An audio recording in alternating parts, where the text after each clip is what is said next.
Hello students, welcome to my channel. आज की video में हम डिस्कस करने वाले हैं power loss in dielectric material. जैसा कि हमने प्रीवियस अपनी क्लासेस में डिस्कस किया था कि इंडक्शन हीटिंग क्या होती है, डाइलेक्ट्रिक हीटिंग क्या होती है, कहाँ कहाँ इसके एप्लीकेशंस होते हैं जिधर हम इसको यूज़ कर सकते हैं, और क्यों हमें इंडक्शन हीटिंग और डाइलेक्ट्रिक हीटिंग पढ़ना चाहिए, क्योंकि इंडस्ट्रियल एप्लीकेशन में बच्चों इसका बहुत ही ज़्यादा वाइड यूज़ होता है। तो अगर हम कोई भी SCR या कोई भी थायरिस्टर या कोई भी ऐसा कॉम्पोनेंट अगर हम यूज़ कर रहे हैं तो हमें इसके क्या क्या प्रोसीजर्स हैं वी शुड नो। तो इसीलिए हमने पढ़ा induction heating and dielectric heating. तो आज की क्लास में we will discuss power loss in dielectric material. तो आप इस बच्चों फिगर से देख सकते हैं, जैसा कि आपने इस फिगर में देखा, यहाँ पे कैपेसिटेंस है और एक रेजिस्टेंस है। तो इस फिगर में आप ये देख सकते हैं कि एक डाइलेक्ट्रिक स्लैब है जिसकी जो थिकनेस है वो B मीटर है और इसके अक्रॉस जो एरिया है वो A मीटर है। अप्लाइड वोल्टेज कैपेसिटर पे डिनोट किया जाएगा E से, और इसके अक्रॉस जो फोर्स लगेगी वो F होगी। अब बच्चों हम इसका वेक्टर डायग्राम रिप्रेजेंटेशन देख लेते हैं। तो ये आपका IC है, ये आपका E है। इसके अक्रॉस आपने जब एक वेक्टर ड्रॉ किया तो आपने देखा दोनों तरफ से जो आपकी लाइंस आएंगी, तो वेक्टर डायग्राम इसका होगा रेजिस्टेंस R के अक्रॉस जो करंट IR फ्लो होगा, और वोल्टेज E और कैपेसिटिव करंट IC के अक्रॉस जो वोल्टेज लीडिंग होगा वो 90 डिग्री होगा। तो आपने अपनी फिजिक्स क्लासेस में भी पढ़ा होगा, अपनी इलेक्ट्रिकल क्लासेस में भी पढ़ा होगा जब आपने AC थ्योरी पढ़ी होगी कि उसमें RLC कंपोनेंट होते हैं। तो रेजिस्टेंस के पास तो कोई लॉस एज इन होता नहीं है, कोई एंगल उसमें जनरेट होता नहीं है, लेकिन जो आपके कैपेसिटर होते हैं और जो इंडक्टर होता है उसमें लैगिंग और लीडिंग पॉइंट ऑफ व्यू देखा जाता है कि कौन सा लैगिंग है कौन सा लीडिंग है। उसके हिसाब से आप किसी भी AC में फेजर डायग्राम्स बनाते हैं। तो इस पर्टिकुलर इस लेक्चर में हम ये डिस्कस करने वाले हैं कि किस तरीके से आपका जो पावर लॉस होता है किसी भी डाइलेक्ट्रिक मीडियम में वो देखा जाता है। तो बच्चों आपने ये पीछे फिगर देखी थी, तो यहाँ पे जो पावर लॉस किसी भी सर्किट में है तो ये आपका हो गया P = EI cos थीटा। इसके अक्रॉस जब आप अपनी ट्रिग्नोमेट्री थ्योरीज में अप्लाई करेंगे तो आपका जो इसमें पावर लॉस होगा that will be your P = EI cos theta. अब आपका P हो जाएगा EI cot theta and it will be equal to EIC tan delta. तो डेल्टा जो बच्चों होगा वो आपका लॉस एंगल होगा, tan डेल्टा होगा tan 90 - थीटा। तो आप ये ट्रिग्नोमेट्री से समझ सकते हैं is equal to cot theta. ये हमने इक्वेशन 2 नेम कर दी है। अब अगर हम बच्चों इसी फिगर की अगर हम बात करें तो यहाँ पे आप देख सकते हैं कि जो IC है वो होगा E/XC। XC जो आपका होगा वो कैपेसिटर के अक्रॉस जो भी आपका इम्पिडेंस होगा वो होगा। तो IC = E/XC। तो आपका ये हो गया 2πfCE। अब IC = 2πε0 Fk A/B × E।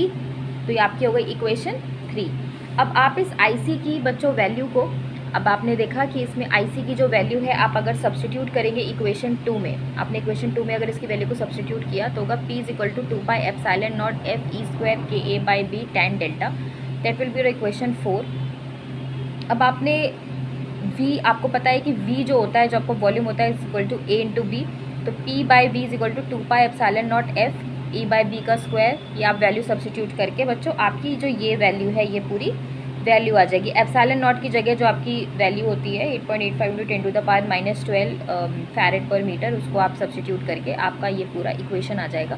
Suppose कीजिए कि अगर आपसे इससे रिलेटेड न्यूमेरिकल्स पूछे जाएँ तो आप इस वाले फॉर्मूला को याद रखिएगा कि किस तरीके से किसी भी पावर लॉस डाइलेक्ट्रिक मटेरियल में देखा जाता है। तो बच्चों डाइलेक्ट्रिक कांस्टेंट और लॉस फैक्टर हम अब डिस्कस करेंगे कि वुड और स्प्रूस में कितना होता है, पेपर क्राफ्ट में कितना होता है, फिनोलिक इंसुलेशन में कितना होता है, cellulose acetate, polythene fibre common. तो ये आपके डाइलेक्ट्रिक कांस्टेंट्स हैं जो आप देख सकते हैं। ऊपर वाले आपने फिगर में देखा कि जो tan डेल्टा होता है बेसिकली आपका लॉस होता है। तो यहाँ पे आप लॉस फैक्टर को देख सकते हैं कि tan डेल्टा आपका कितना आएगा।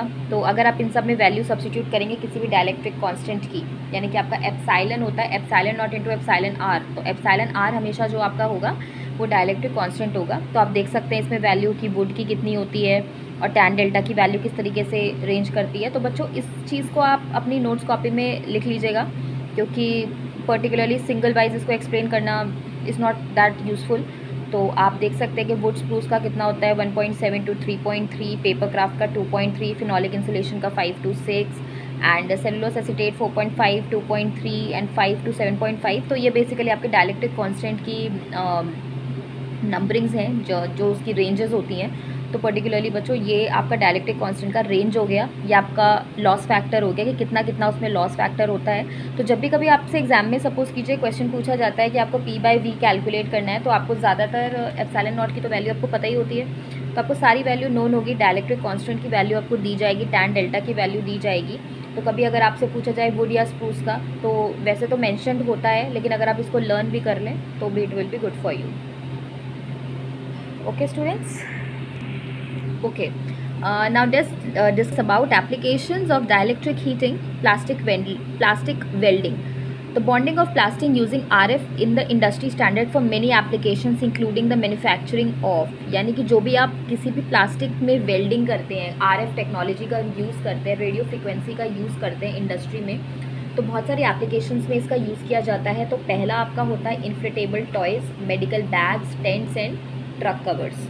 तो ये आपके डायलेक्ट्रिक हीटिंग के एप्लीकेशंस हम स्टडी कर रहे हैं। फिर आपका आता है plastic pre heating. Richardson electronics has the oscillator tubes and associated components for a high frequency generator for such plastic preheating applications। तो जो रिचर्डसन इलेक्ट्रॉनिक्स ने एक ऑसिलेटर ट्यूब्स डिज़ाइन की थी, तो उसमें हाई फ्रीक्वेंसी जनरेटर को यूज़ किया गया था, और उसमें प्री हीटिंग एप्लीकेशंस बच्चों उसमें आई थी। तो उसमें क्या क्या प्री हीटिंग एप्लीकेशंस थी? उसमें प्री हीटिंग एप्लीकेशंस थी आपकी सेमीकंडक्टर की पैकेजिंग थी, मिलेमाइन थी, तो ये सारी चीज़ें थी प्लास्टिक प्री हीटिंग में। फिर आपका यार रेडियो फ्रीक्वेंसी ड्राइंग। तो फर्स्ट इसमें जो कैटेगराइजेशन है वो है टेक्सटाइल ड्राइंग का। तो high power radio frequency drawing is the most efficient process for the removal of moisture from the textile. जैसे कि आपने देखा होगा कि जो टेक्सटाइल्स हम लॉन्च करते हैं, तो टेक्सटाइल्स हम रिलीज़ करते हैं मार्केट में क्लॉथ बनाने के लिए, तो उसमें हम देखते हैं कि कुछ मॉइस्चर होता है, तो उस मॉइस्चर को रिमूव करने के लिए हम टेक्सटाइल मेथड का यूज़ करते हैं। तो यहाँ पे हम रेडियो फ्रीक्वेंसी को यूज़ करते हैं, जिससे कि हम बहुत ही ज़्यादा अमाउंट ऑफ मॉइस्चर को रिमूव कर सकें किसी भी टेक्सटाइल से। नेक्स्ट आपका आता है वुड ग्लू ड्राइंग। तो वुड इंडस्ट्री के भी बहुत सारे एप्लीकेशंस होते हैं जिसमें आप RF ट्यूब्स का यूज़ करते हैं, और RF ट्यूब्स में क्या होता है बच्चों, इससे हम मॉइस्चर यूज़ करते हैं from the lumbar and plywood. जो भी आपका लंबर अवेलेबल है और प्लाईवुड अवेलेबल है, तो उससे भी मॉइस्चर जो है वो निकाला जा सकता है। Next is your food drawing. यहाँ पे भी हम RF इंडस्ट्री में देखें तो हम यहाँ पे भी RF का यूज़ करते हैं, रेडियो फ्रिक्वेंसी का यूज़ करते हैं। इसके बहुत सारे एडवांटेजेस होते हैं और इसको हम डिफरेंट पर्पसेस में यूज़ कर सकते हैं, जैसे कि आपका पोस्ट बेक मॉइस्चर रिमूवल हो गया, पैस्चराइजेशन में जैसे कि मिल्क को पैस्चराइज करना है, स्टेरिलाइज करना है किसी चीज़ को, या प्री हीटिंग करनी है या प्री कुकिंग करनी है। तो बच्चों बेसिकली ये आपका जो एप्लीकेशंस है डायलेक्ट्रिक हीटिंग का वो पूछा जा सकता है। So this portion of your chapter is completed. I am talking about your chapter 3। तो आपसे बच्चों ज़्यादातर ये पूछा जाता है कि what is induction heating, what is dielectric heating, what are its applications. तो आपको पता होना चाहिए कि इंडक्शन हीटिंग और डायलेक्ट्रिक हीटिंग किस तरीके से होती है और इसके क्या क्या एप्लीकेशंस हैं, इसके क्या क्या लिमिटेशंस हैं, जो मैंने अपनी क्लास में आपसे डिस्कस कर लिया है। तो अगर आप सिर्फ इन नोट्स को ही रेफ़र करेंगे so it will be beneficial, आपको और कोई बुक या अदर सोर्स ऐड ऑन करने का नहीं ज़रूरत है। तो आप मेरे सारे लेक्चर्स को बच्चों रेफ़र कीजिए। बहुत सारे स्टूडेंट्स ऐसे हैं जो बिल्कुल लेक्चर अटेंड नहीं कर रहे हैं, तो आपको लेक्चर अटेंड करना बहुत ज़रूरी है बच्चों, बिकॉज़ अभी क्लासेस आपकी सिर्फ ऑनलाइन मोड से हो रही हैं। तो प्लीज़ आपसे रिक्वेस्ट है कि आप लेक्चर्स अटेंड करिए, और जितने भी बच्चे हैं वो अपनी अटेंडेंस कमेंट सेक्शन में शो करेंगे। आपके लिए कमेंट सेक्शन ओपन किया जा चुका है, आपको जो भी प्रॉब्लम्स, जो भी कन्फ्यूजन्स हैं आप कमेंट सेक्शंस में पूछ सकते हैं।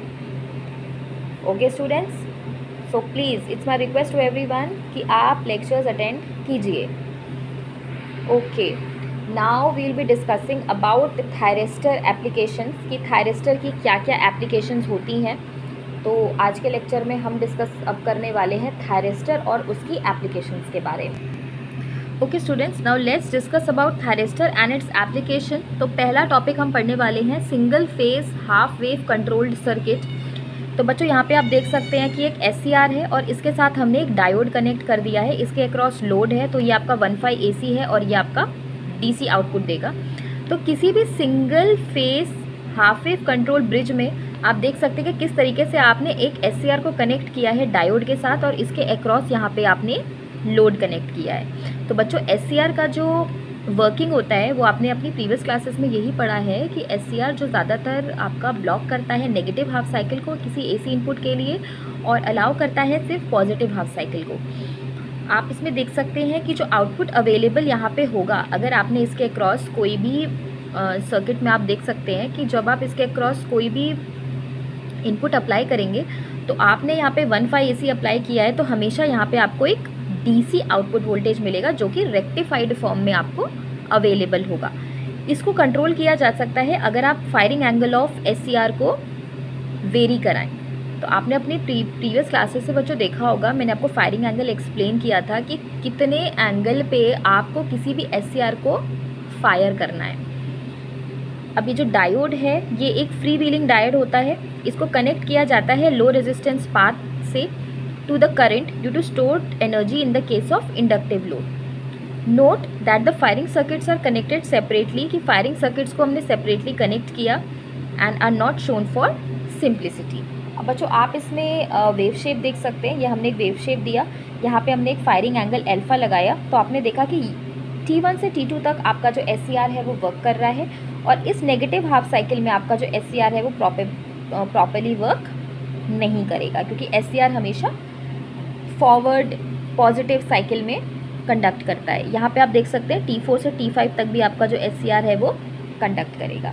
इसी तरह आप इसका करंट वेव शेप देख लीजिए किसी भी प्योर रेजिस्टिव लोड के लिए, तो आपने देखा यहाँ से यहाँ तक ये करंट फ्लो हुआ और उसके बाद T4 से T5 तक आ गया, तो ये आपका बच्चों करंट वेव शेप हो गया। तो आपने इस फिगर में ये देखा कि जो SCR है आपका, जब आप उसको एक डायोड से कनेक्ट करते हैं तो वो हमेशा पॉजिटिव हाफ साइकिल में ही कनेक्ट होगा, पॉजिटिव हाफ साइकिल में ही वर्क करेगा और नेगेटिव हाफ साइकिल को वो ब्लॉक कर देगा, और जो आपको इसमें आउटपुट मिलेगा वो DC आउटपुट वोल्टेज मिलेगा।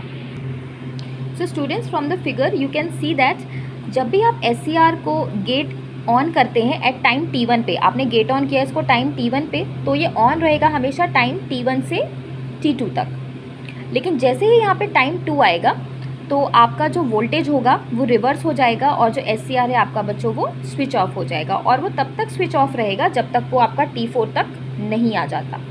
जैसे ही वो T4 से आएगा, T4 पे आएगा, तो दोबारा से जो वोल्टेज है आपकी वो पॉजिटिव हो जाएगी और SCR आपका फिर से गेटेड हो जाएगा, और आपका जो SCR है वो T5 टाइम तक हमेशा ऑन रहेगा। तो आप इस फिगर से ये देख सकते हैं कि SCR आपका तभी कंडक्ट करेगा जब वो पॉजिटिव हाफ साइकिल में दिख रहा हो, यानी कि आपका T1 से T2 तक कंडक्ट किया, उसके बाद T4 से T5 तक कंडक्ट किया। ये आपने जो छोटे छोटे एंगल्स आप देख रहे हैं ये आपका फायरिंग एंगल है जहाँ से आप एक SCR को फायर करेंगे।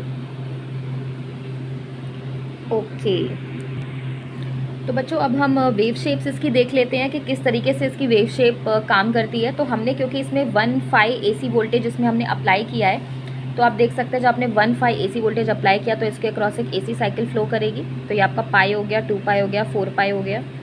ओके, अब आपने इसमें गेट पल्स अप्लाई किया तो यहाँ पे अल्फ़ा अल्फ़ा फायरिंग एंगल्स आपने अप्लाई कर दिए। अब क्योंकि आपने प्रीवियसली देखा कि जब आप इसके अक्रॉस वोल्टेज अप्लाई करते हैं तो आपका SCR सिर्फ पॉजिटिव हाफ साइकिल में वर्क करेगा, तो सिर्फ पॉजिटिव आपको जो साइकिल दिख रही है जैसे कि ये, तो इसका जो मैक्सिमम वोल्टेज हो जाएगा दैट विल बी VM।